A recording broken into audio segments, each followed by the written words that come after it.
All right, go to the links. Hopefully you guys will get there.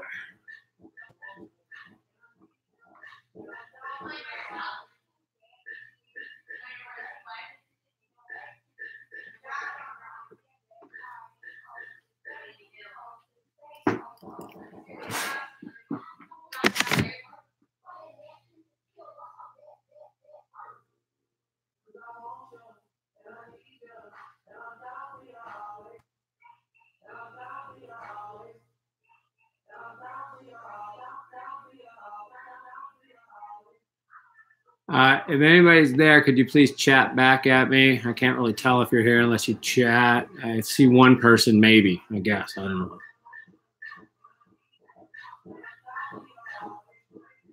The D say, what is up, kid? Sorry for the late entrance. Voting. Place was packed. Just got back about 10 minutes ago, 5 minutes ago. So we'll kind of, if you can text anybody and let them know that we're going, I'll wait for about 5 minutes before I can start going. So I don't know if you are like on a Facebook or some sort of chat with them. Go ahead and do that. And then once I see about 10, 15 people get in or so, we'll start rolling. Thank you, kid. Appreciate it.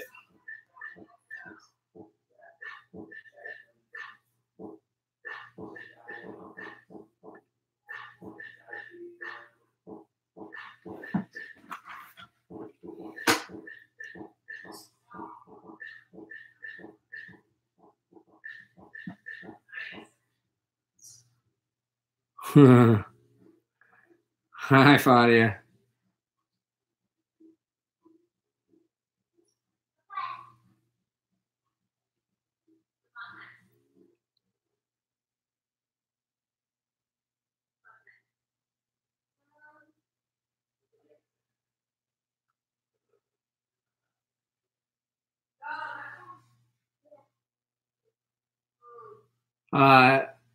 The link's on Google Classroom if they're looking for it. Or if they're subscribed, then they should be able to just get in. Hi, Alok. How's it going? We're up to 8. I'll give it a few more minutes, and then we'll start rolling.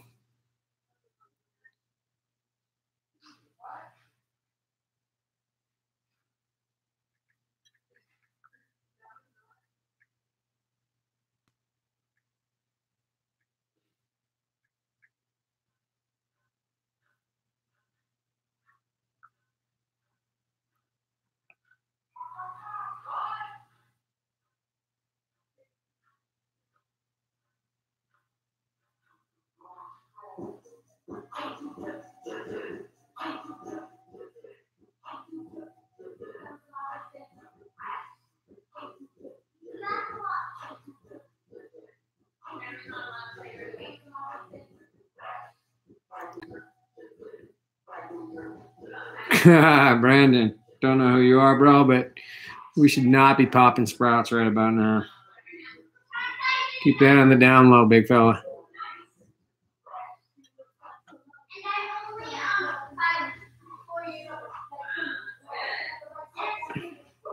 All right, we'll start in 40 seconds.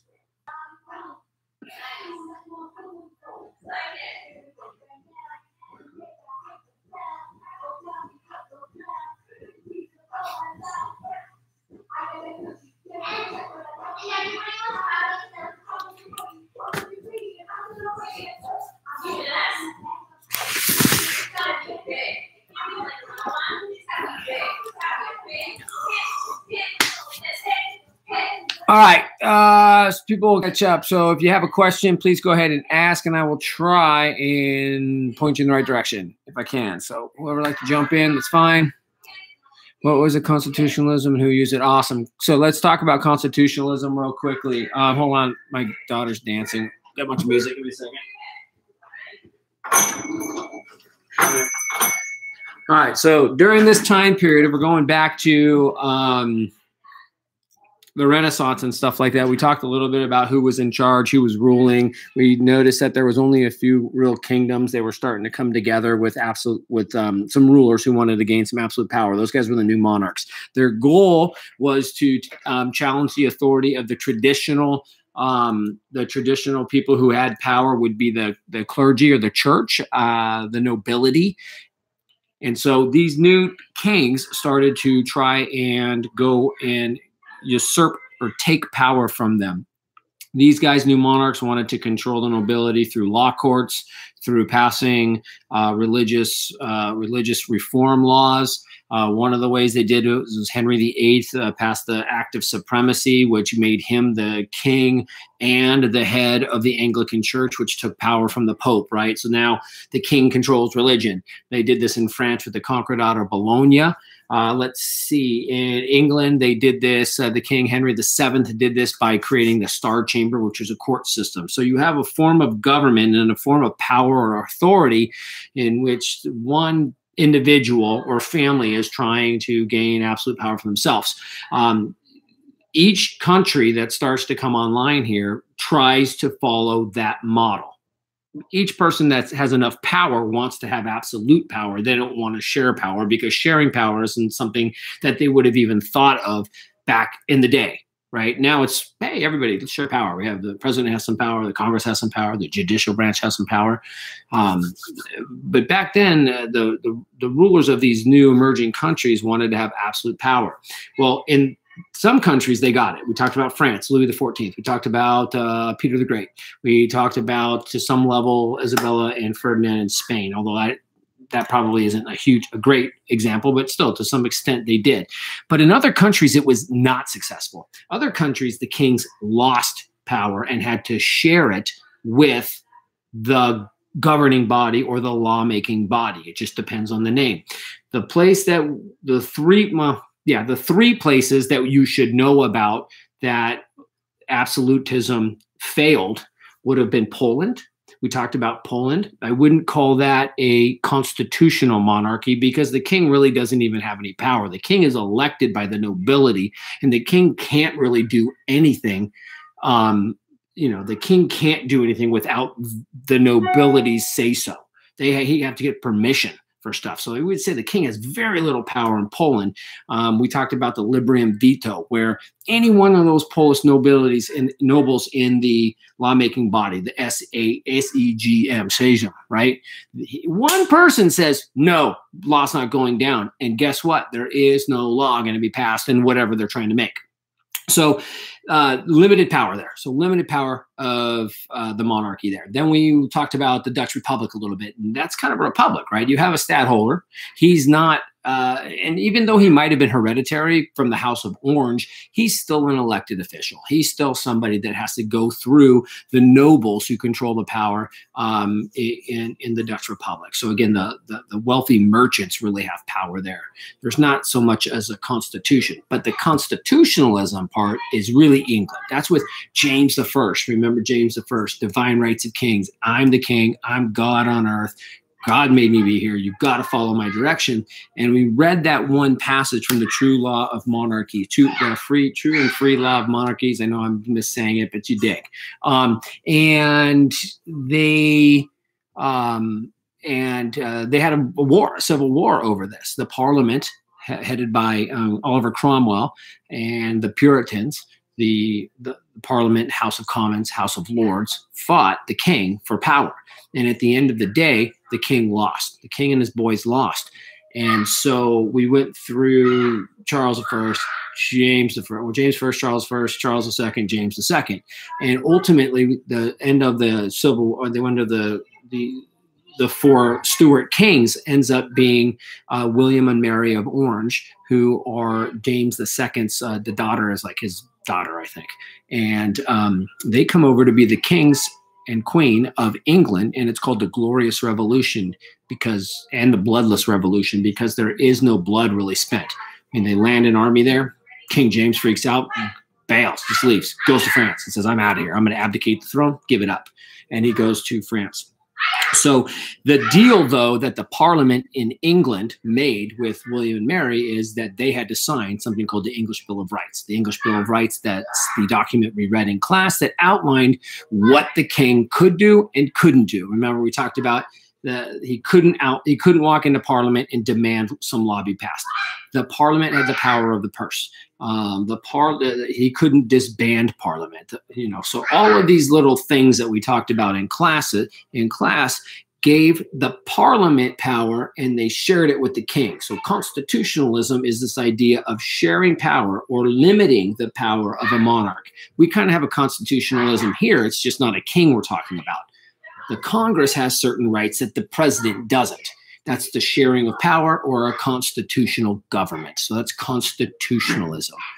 All right, cool. Let's see. What was the Constitution? We got that. Can you talk about what the countries use the system of Constitution? Okay, I just did that. Max, what's up, Tony? Can you do more cast iron pan? Yeah, for sure, Max. We are down. Let's do that at about midnight tonight, Max. If you want to come back at 12:01 right here, and I will have a full lineup of cast iron pottery and pot reviews, especially from Dakar.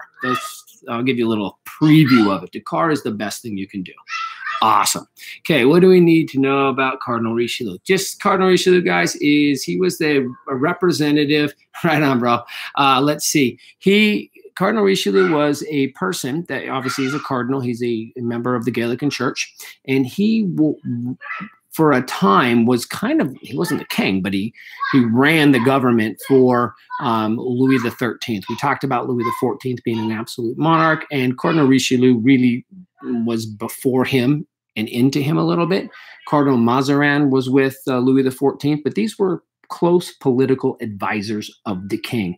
Louis XIII was really young when he was king, and so was Louis XIV, actually. So Cardinal Richelieu, what you want to remember about him is the idea that he set up the intendant system. That was a system of bureaucracy in which the government hired people to go out and carry out the king's wishes and the king's laws all over France. So it was like a bureaucracy. Remember, today, if you work for the federal government, you're a bureaucrat or you work in the bureaucracy. Your job in the United States today is to carry out and make sure that the laws that have been passed get adhered to or followed. The IRS would be a good example of a bureaucracy. There are tax laws about who has to pay taxes and how much.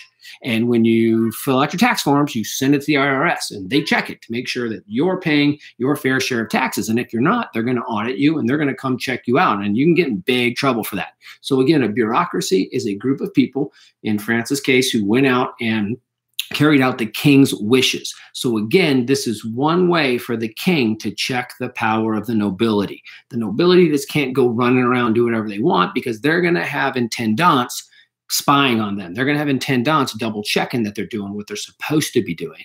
And this is pretty valuable in a country like France, because it's so big. I mean, if you were to go from Paris down to like Marseille or Nice, it would take you weeks probably to get down there. So, we don't have planes. You can't text. We can't call somebody. So these intendants really would check the power of nobility, especially in places further away from the seat of government, which would be Versailles or Paris.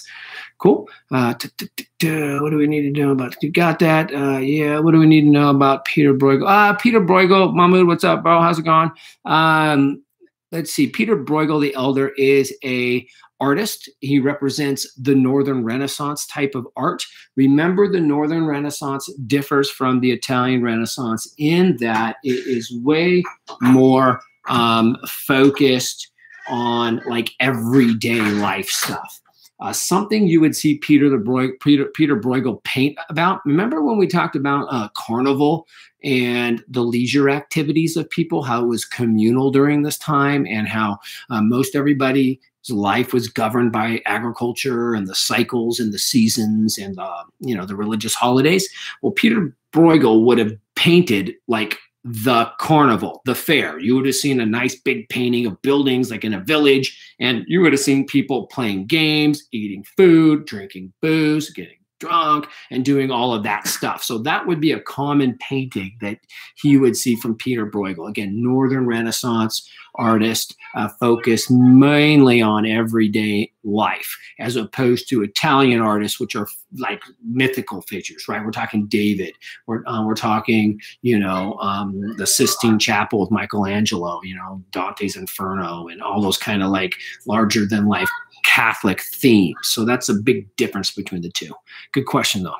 All right, Miriam, what's up? What do we need to know about colonization? Sweet. Colonizations, I think, again, remember, guys, what we need to know about everything is causes, events, and effects. So if we were to talk about the developments that led to colonization, the developments might be the motives, right? Or the means. So the developments that led to colonization were the 3 Gs, God, gold, and glory. We know what that is. I'm not going to spell it out for you, but again, missionizing, glorification of the state and the king, and what was the other G? Gold, getting rich. Cool. And the other development that led to colonization would have been the navigational tools that were invented, the compass, the astrolabe, there's a couple other ones, that one sail thing they talked about. So that was developments that led to the colonization. What happened in colonization is a different story. We talk about the New World, that's where we are. That's North America, South America, and the islands where we are, versus trade in the Orient or in the Indian Ocean or in the Far East or the places by the Spice Islands, right? Down by India. So, I mean, well, here's a map. Check it out, bro, right? So this is New World, right? We got the New World over here. That's awesome. Is that working? Cool. Boom. That would have been the New World. And then as opposed to Indonesia and all these areas over here, which are the trading that is going on from different people. So if we want to talk about colonization first, we know that this area over here, we're talking about Spain running in here, Columbus. We're talking about the Portuguese down here. We learned that, the Portugal got this between the Treaty of Tordesillas, in which the Pope didn't want the Catholic countries to fight anymore. So they drew a line and said, hey, everything to the east is Brazil's and everything to the west is Spain's. And so Spain gets most of these things. What happens here? Well, the goal of Spain is to come over here and politically, socially, and economically dominate these people. Okay, these guys are actually going to come in. They're going to convert the natives. They're going to create the encomienda system. They're going to try to get as much wealth out of this place as they can. They're going to try to convert everybody to Catholicism. And then they're going to, make these people work for free. Okay, that is completely different than what's going on over here, right? That's really not going over here that much. Yeah, Spain is over here in the Philippines, and they might be trying to convert people. But, the Portuguese, they get their trading posts. They're first. They come all the way down here, Cape Town, right around here, Cape of Good Hope, and they're establishing what they call port cities. These port cities, the purpose is almost solely economic. All they want to do is trade and get wealthy. Eventually, the Dutch, because of their awesome shipbuilding, the Netherlands right here, there's England, Netherlands, France. Cool. So eventually, the Dutch are going to take over these Portuguese trading posts and start to dominate. They have absolutely no intention whatsoever of converting anybody. Not whatsoever. They are merchants. They want to get rich, and that's it. Because of this, they're pretty successful. So colonization, I mean, it depends on where you're looking at, right? If you're looking in the East, then that's kind of where it's at. England goes into India, and they politically do dominate India. They're not really interested in converting a whole bunch of people, though. So they kind of get away with it. China is pretty successful, and Japan in keeping the Europeans at least on the coastal areas and not letting them come inland. So that's the difference between those two, right? And then the last thing I would say is what are the developments that led to the slave trade? That was the death of the indigenous population. Remember that guy Bartolomé de las Casas we talked about in class? He wrote a book about something about the West Indies. Anyways, he was a critic of the encomienda system. He was a critic of forcibly making these people work, and he was a critic of trying to convert them so radically through the Inquisition that Spain wanted to do. And because of this, Spain actually starts to think about outlawing the encomienda system, and they do. The other reason was a lot of the indigenous population died. So the development that leads to the slave trade is the fact that all these indigenous people over here in the New World died. So they didn't have free laborers anymore. So they had to go import those laborers, and those laborers happened to be from Africa. And that then creates something called the triangle trade. So Columbian exchange between New World and Europe, Old World. Triangle trade adds Spain, not Spain, scratch that, adds Africa into it. Cool. So that's a little bit different there. Let's see. The development that results in colonization is the consumer revolution in England. That's where England's importing vast amounts of wealth and porcelain and silks from the east, cool food crops from the west. We talked a little bit about the price increase during the price revolution, how the population started to go up. People are going to be living a little longer. People have better food. And so the death rate is actually going down and the population is growing. Because of that, there is a larger demand for products, food products, everyday products. When you have high demand for something, it's going to drive the price up. It's economics 101. You guys will learn about that in your senior year. But again, super high demand for something, then you can charge more for it. So the prices go up, but the wages don't go up that well. So if we have prices and wages, there's something wrong with that. There's a huge gap between here and here, right? If you have prices go up, you want the wages to go up to match that, but that didn't happen. So only a few people win on this, right? You have landowners who are starting to be commercial farmers as opposed to subsistence farmers, and these guys are blocking off buying large tracts of land from the government, and they're making lots of money because they can sell these products, this farm products, for so much more. The merchants from the Dutch Republic in England and these other places can charge so much more for the products they're bringing in because of the demand. The people who are losing out are the everyday laborers, the wage earners who might be the urban poor who are working in shops, the poor rural farmers who don't have enough. All they're doing is farming to feed themselves, so they're not winning, and they're losing and losing and losing here. So you start to see a widening gap here.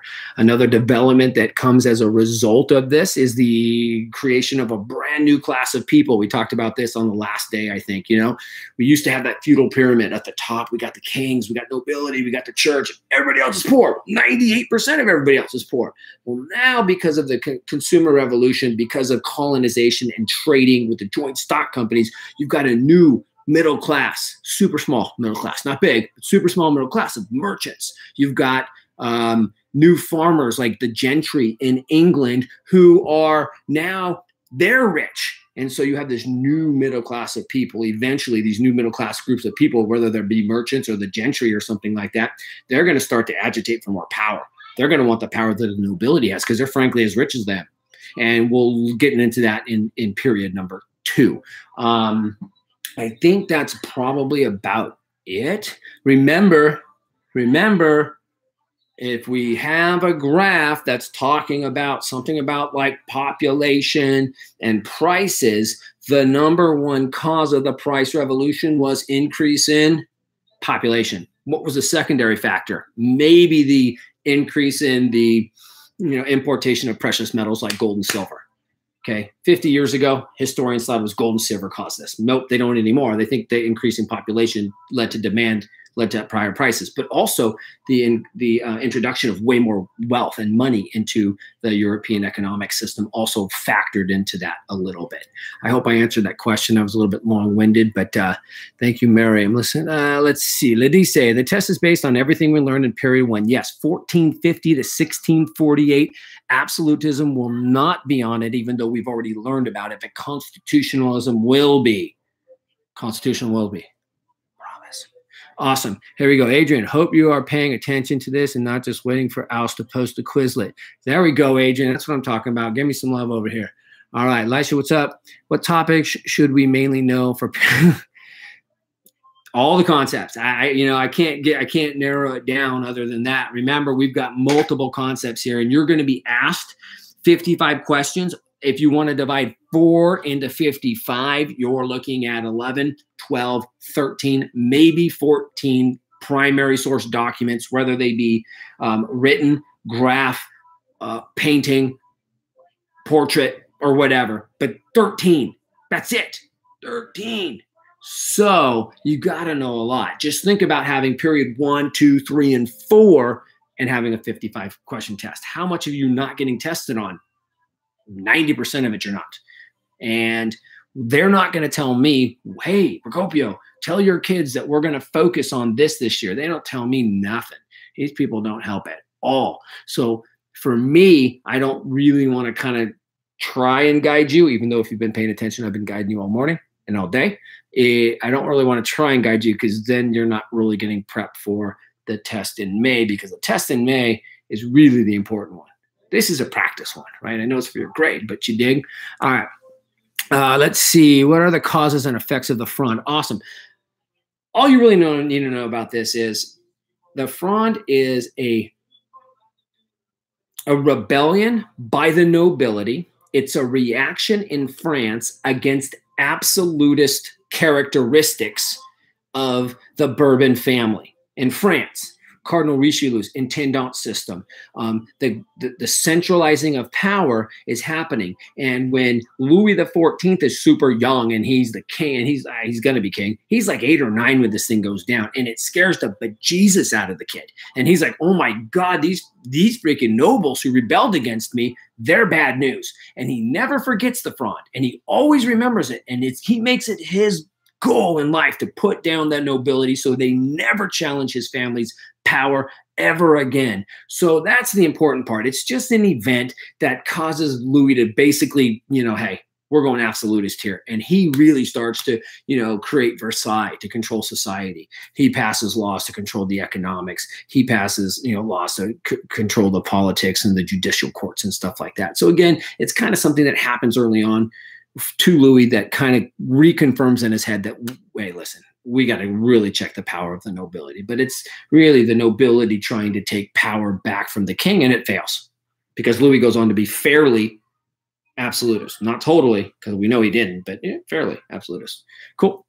Fadia, in the 7 Years' War the 7 Years' War will not be in the test. It's going to be part of the next unit, even though it overlaps. It's in the 1700s, I think. So it'll be in the next test. So no dice on that. What's the most important thing we need to know about the price revolution? Mood. Hopefully I just answered that about 5 minutes ago. Remember, price revolution happens during the commercial revolution. It is an increase in prices of goods vis-a-vis how much people are making, which leads this little thing in here is called inflation. And it leads to a pretty high inflation. Now, this is stupid because it didn't really happen that way. It really happened that way. But it's kind of hard to do that on the screen. So, I mean, it's not like one day the prices shot up 500%, but it gradually raises over time when the wages aren't raising. So that inflation is really what the price revolution is. And that's pretty much all you probably need to know, other than the development that caused that was colonization, maybe in the importation of all these goods that were in high demand through, commercial capitalism. And the development, that led to this would have been the inflation and stuff like that. Let's see. Can you explain the nobles of the red robe? Nobles of the robe and the bourgeoisie. Absolutely. The nobles of the robe are kind of, focused in France. What was happening was we started to have these people who started to gain more wealth. The bourgeoisie is a French word for middle class. So the bourgeoisie, or maybe wealthy landowners, people who are in joint stock companies, people who started to attain a certain amount of wealth. And with wealth, and as you move up the social ladder, and really you do that through your money, you start to look around and go, whoa, look at me. I'm rich. I've got a nice big house. I've got cool things. I got a ride. I need to be represented in the government, if you will. And the old nobility, the OG nobles of the sword, like in France, were like, whoa. You guys aren't nobles. You got rich. I'm a noble. My family's been nobility for 200 years. You can't just show up with your money and try to be nobles. So this middle-class bourgeoisie and land-owning group of people who aren't the aristocrats, not the old school guys, they want power. They want inclusion. They want in. They want to get some benefits. So King Louis, for example, he's going to actually go, hey, you want to be a freaking noble? You want to be like, the Duke of Orleans, or you want to be the Duke of Marseille? Done. You got $1 million? Yeah, cool. I grant you a duke. Now you're a nobility, and you just paid for it. Also, when you did that, nobles of the robe, remember, when you have kids in the olden days back here, a lot of times the first son got everything, and everybody else, the second and third son, didn't get any of your wealth. So what they tended to do was take the second and third son and try to get them important positions. Back in the Renaissance in Italy, it was probably in the church. That's why a lot of these rich families were in the church, because the church was a good job. I mean, it was corrupt. You were ripping people off. You want to go to heaven? Give me money. So it was a good job. Yeah, you could make a good living for yourself. So the nobles of the robe, after they would become, nobility, and their first son was probably going to get most of their wealth, their second and third sons would then, he'd go to the king, hey, got a job for my boy? I'm a noble now. And they would say, yeah, we got a job. And those people would enter into the bureaucracy or the intendant system at a high level, right? Not as a regular everyday worker, but they might be upper management, as we said. Cool. So that's kind of what they are. And the bourgeoisie is just the word for middle class. And these people are merchants and stuff like that. And we'll talk more about them as we work our way through period number 2. Let's see. Can talk about the scientific revolution. Nope, can't talk about it. No, I'm just kidding. Scientific revolution, I like to talk about it as being the scientific branch of the Renaissance. If you go to the Renaissance, you're talking about, inquiry. You're talking about ancient texts. You're talking about learning about ancient things. Well, you do that, but when you start to question the church and you start to question everything, like a good humanist would want you to, you start to question the ancient texts. And these people start to make observations like they did 2,000 years ago, but they also start to implement experimentation, and they start to look for empirical facts. And they start to question some of these ancient people like Aristotle. I really don't think that the earth is the center of the universe. My observation is there's a bunch of other things up there floating around too, and it doesn't look like they're all going around us. And then they start to chart the stars. Tycho Brahe did this. Kepler talks about, the ellipses, how the spheres are going around. Galileo, Copernicus talks about heliocentrism and the fact that it's not geocentric world, it's a heliocentric world. So this inquiry leads to a new science in which people use inductive and deductive reasoning to kind of formulate a hypothesis and test that hypothesis and see if it works. And if their original thought was not right, then they retest. And if it was right, they're like, well, hey, we've come to a new understanding here. So scientific revolution really is that. You need to know the people that are in the concept outline. I think we talked about this. Copernicus is, as I recall, Newton, gravity, Principia Mathematica. Remember, this is something to know. I don't know if it's on the test because I don't remember exactly, but I have seen this on a previous test. Newton and these guys come to believe that the universe is mechanical in nature. There are laws that govern things on Earth and laws that govern things in the sky, and these laws are absolute truths. They come to believe that it's just like a clock. The universe is like a clock. It was created by somebody up there, a great creator. They believed in that, and it was created, and it was set, and it was left to be. And that freaked out the church, because in the church's view, Catholic Church's view, why would you pray? Please, Jesus, help me get an A on tomorrow's test. Well, if the earth is mechanical, the universe is mechanical, there ain't nobody's going to come down and help you, right? It's working, and it's going to be what it's going to be. So the church really starts to refute some of this stuff. And these scientists come into, direct headbutting with the church. We talked about Galileo and the telescope and looking at the moon and that problems that caused. But nonetheless, that's kind of it. I don't know if you want to talk. I think that's talked about William Harvey and like they use dissection and observation and studying of actual living things to find out the circulation of people. And so they just overturn a lot of previous knowledge that was thought to be true. Some of this knowledge that they talk about, Newton's idea about the earth being mechanical in nature and stuff, is totally wrong. Einstein's going to come around and talk about the theory of relativity. Won't get into that now, but he totally shreds Newton's ideas up. So Newton's idea is really going to be the idea for the next 200 years or so about how the universe works with its laws, until Einstein comes along and basically says, yeah, that's really not true. And then science gets a new understanding. And then maybe somebody in 10 years, 100 years, 200 years is going to come around and go, Einstein was a little off. That's just how it works. Cool. Gentry are important. Fadia, the gentry are important because they are just an example of a group of people that is starting to gain wealth and thus wants political power. We're going to talk about them in the next unit too, guys. I talked about it in one of the classes. What happens in England is this. The government starts selling off land. It's called the Enclosure Acts. And these people start to buy these tracts of common land and put fences around them.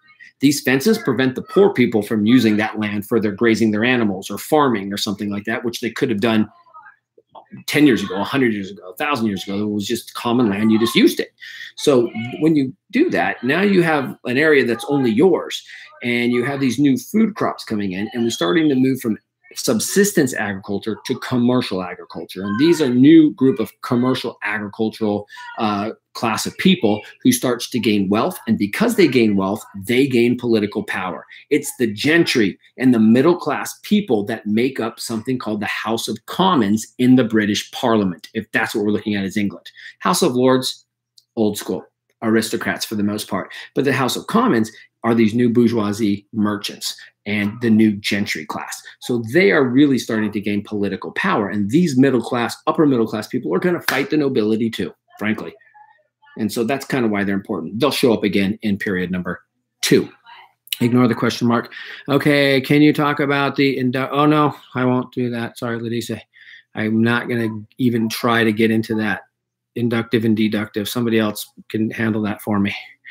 Can you explain the Concord out of Bologna? Yeah, it's just an example. It's an example of a king in France. I want to say it's Francis II, but don't quote me on that, who takes control of the Gallican church. He makes a deal with the Pope, and he basically says, hey, you're still going to get your tax money from church lands, but I, as the king, want to be able to appoint the high church officials.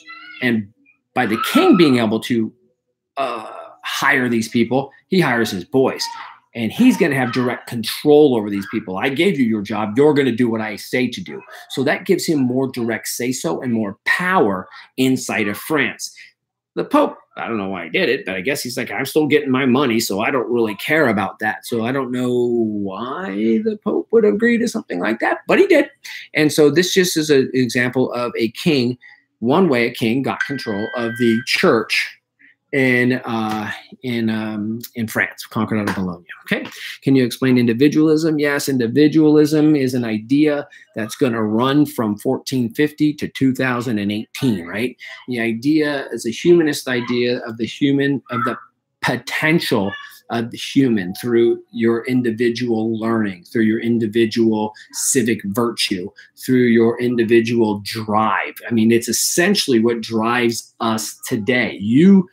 You know, I mean, you at some level, everybody watching this is, in practices individualism, right? You want to do well. You want to do really well in school. You want to apply. You want to go to Stanford or Harvard or something like that. And you're doing that for individual wealth, individual glory, or individual whatever it is. But it's this idea of the power and potential of human ability is individualism. And you're going to see the power of individuals throughout the course. Columbus, power of individual. I'm going to go west. He knows the world's not flat. He's not a moron. Nobody thinks it is. They just don't know how far it is. He banks on that it's a certain amount of time.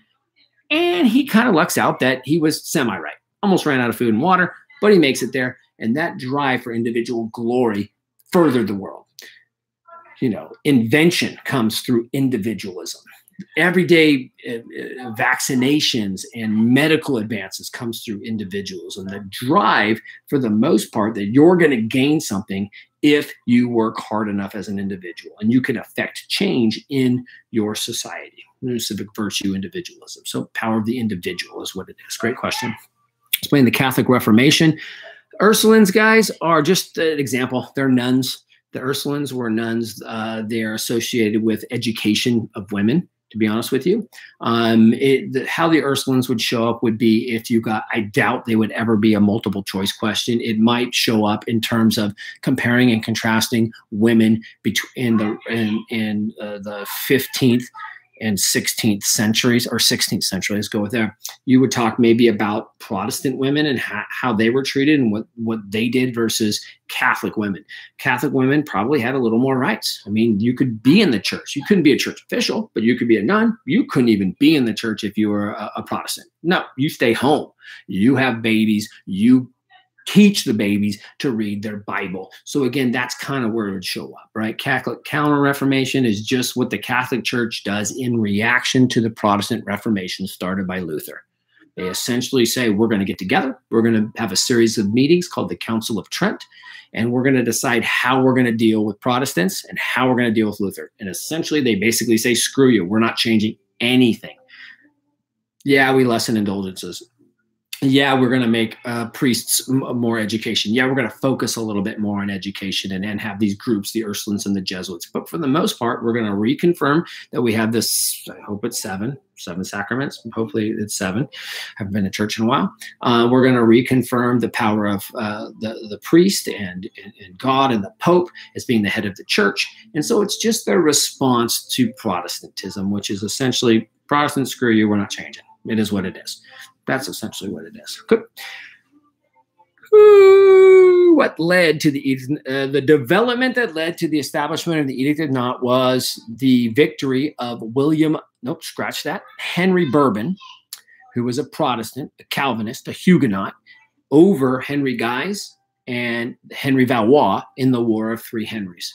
When he comes to power, he recognizes as a politique associated with Machiavelli that religion could cause him a problem governing this country. Remember, France is Gallican. Gallican is Catholic. He's not Catholic. You can automatically see there. If you're a moron and you want to go, hey, I don't care, screw you Catholics, I'm going to be Calvinist and I'm going to pass a bunch of laws that are pro-Calvinist. What do you think's going to happen in France? People are going to go crazy, and there's going to riot, and there's going to be more war. You just got through with the War of Three Henries. You don't want that. You want everybody to chill, man. You want everybody, hey, chill, just chill.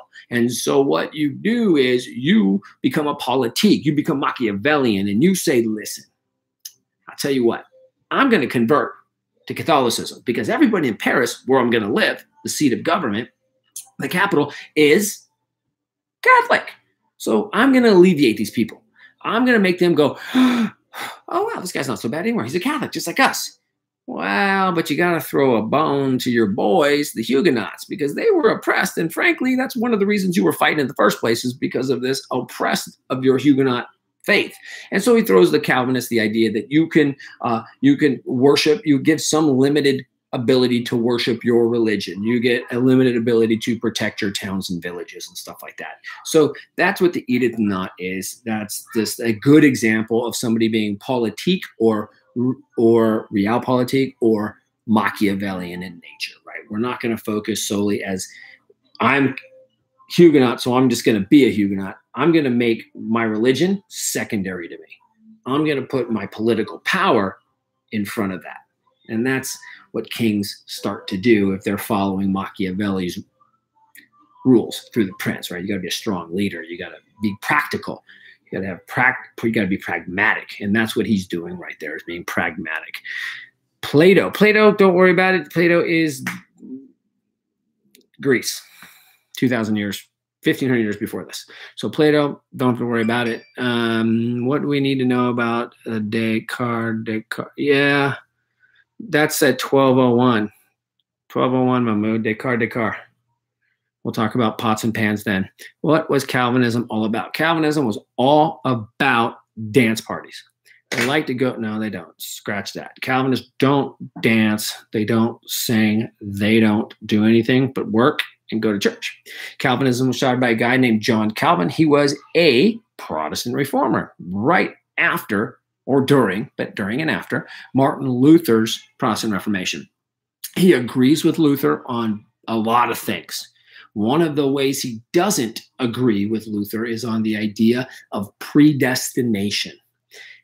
He believes that God is all-knowing, omnipotent, that he already knows who's going to heaven and who's not. Therefore, when you're born, you're either going to heaven or you're not, and there's not really anything you can do about it.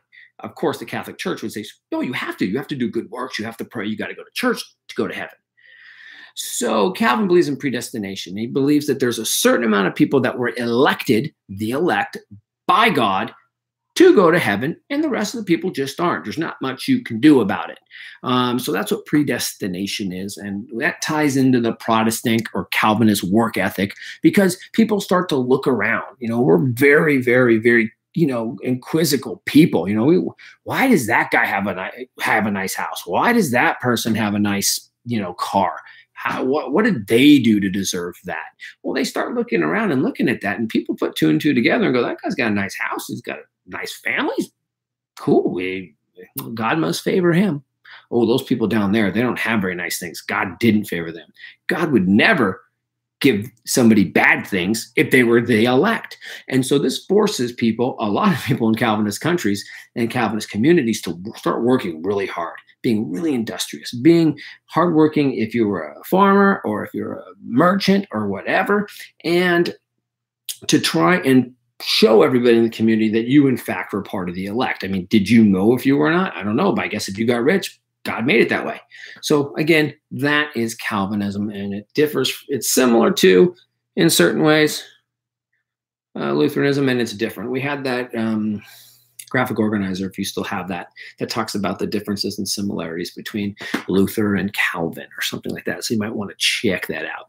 Okay, did Estee be on the test? I don't know if she's on the test. She's just an example of women. Remember, they might talk about, you might have to talk a little bit about, my guess is Estee would show up more.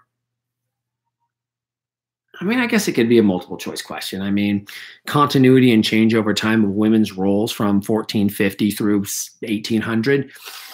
She's an example, a very rare one, of a woman being in charge of a community, being a ruler. Her husband was, I think, captured at war or something. And so there were times in which women ascended to rule communities or regions, and even, well, not the same person, but just an example of that. We talked about Christian de Pizan. She writes The City of Ladies during the Renaissance, and she talks a little bit about, in education, women are just as good as men, and we know that, right? If you go to San Diego State, I think it's 54% of the people that go there are women. So maybe women are better. I don't know. So they argue for women equality in terms of education, and eventually it'll lead to women's equality in political participation and stuff. So these are just a few examples of what's happening with women in and around the Renaissance and times in period one. Of course, we talked about the Artemisia, starts with a G. I don't remember the last name, to be honest with you, but she was an artist. She's another example of a woman ascending to some level. During her day, she was part of the Arts Academy. She was elected as a 23-year-old or something because she was so good at art. So, you do see bits and pieces of women, delving into what would be considered a man's world. Science, I think we talked about a couple of the ladies with science. So anyways, that's it. It's all multiple choice. Yes. Is the test? Yes. Test is just multiple choice. So I don't 11 or 12 or 13 questions. Cool. All right. 49 minutes. I did that. I am losing my voice. All right, guys. If you got any more questions, please go ahead and act, and I will try and answer it. But we got about 40 seconds left before I get out of here. I got to go watch election results.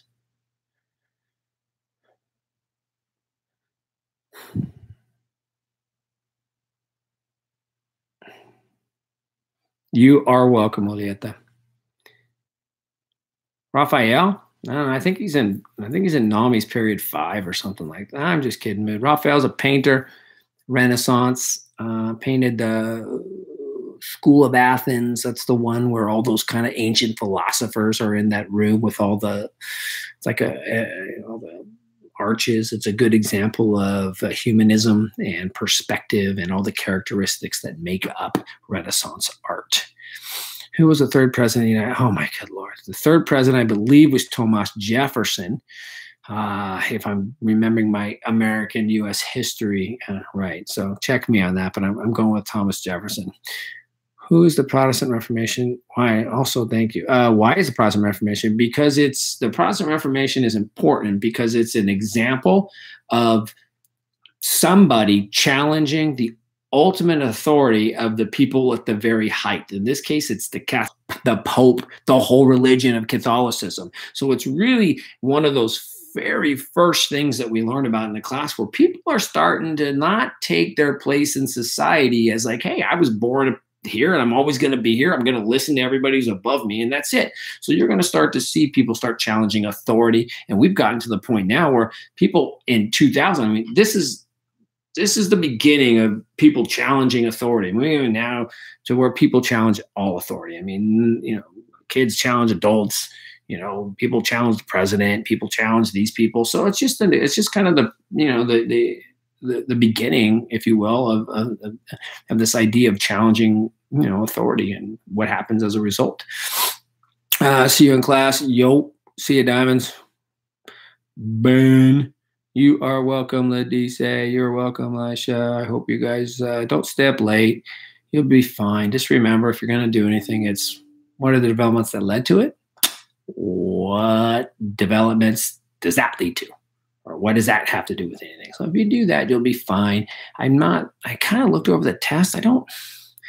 If you listen tonight, there was 2 or 3 good nuggets in there for you. But don't tell the other kids. There was only like 25 of you or 26 of you. Keep it a secret. You got it, Sadir. You're welcome.